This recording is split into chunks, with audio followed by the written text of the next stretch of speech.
அம்மா, என்னப்பா? இன்னும் செல்வி ரெடி ஆகலையா? அப்பவே குளிச்சு ரெடி ஆயிட்டாளே. எங்க ஆளைய காணோம்? இதோ நிக்கிறாளே, சாமி கும்பிடுறாள. ஓ,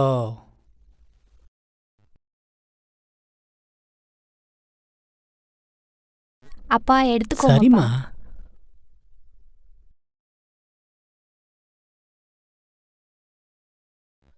வாமா. ம். என்னம்மா, இன்னைக்கு என்ன விசேஷம்? காலேஜுக்கு அப்ளிகேஷன் வாங்க போறோம்ப்பா. வெரி குட், நல்ல விஷயம்.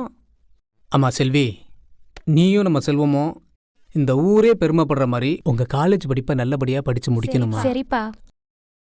சரிம்மா, நீ சீக்கிரம் கிளம்பு. சரிப்பா.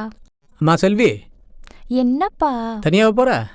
நான் அம்சவல்லி கூட தான் போறேன். ஒன்றும் இல்லைம்மா, முடிஞ்சா நம்ம செல்வத்தையும் கூட கூட்டிட்டு போங்க. சரிப்பா, வரேன் பாட்டி. ஹேய் மாமா, மாமா என்னடா? நல்லா இருக்கீங்களா? நீங்கள் நல்லா தான் இருப்பீங்க. உங்களுக்கு என்ன குறைச்ச? என்ன மருமகள எப்படி இருக்க? டேய், சின்ன பொண்ணுடா, உன்னை பார்த்து பயந்துட போறா. சும்மா காமெடி பண்ணாதீங்க மாமா. 10 மாதம் குழந்தை கூட என்னை பார்த்தா சிரிக்குது. மருமகளை என்னை பார்த்தா பயந்துருவா. அப்பா, இந்த கோமாளி பூதத்தை போ சொல்லுங்கப்பா. என்னடா இந்த மலைக்கு வந்த சோதனை? பாட்டி, பாட்டிமா. சரிப்பா.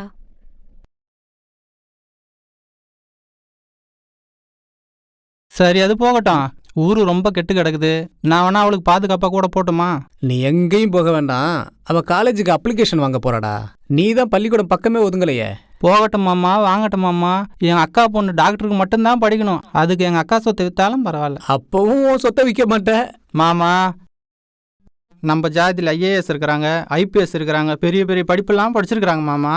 டாக்டர் மட்டும் இல்லை மாமா, அக்கா பொண்ணு டாக்டருக்கு மட்டும் படிக்க வச்சிரு மாமா. ஆமாண்டா, நீ ஏன் சொல்ல மாட்ட? உன் அக்கா அவளை பெத்து போட்டு போய் சேர்ந்துட்டா. இப்ப டாக்டருக்கு படிக்க வைக்கணுங்கிற பேர்ல நீட்ல சேர்த்து அவ தற்கொலை பட்டு நீட்டா போய் சேரத்துக்கு வழி சொல்றியா? என் மருமக நல்லா படிக்கிறவளாச்சே. என் பேச்சு கேளுங்க மாமா. ஊர்ல தான் யாரும் என் பேச்சு கேட்க மாட்டாங்கன்னா உங்க வீட்லயும் கேட்க மாட்டீங்களா மாமா? ஏய், வந்தமா சாப்பிட்டமான்னு போய்கிட்டே இரு, எனக்கு வேலை நிறைய இருக்குது, நான் வரேன்.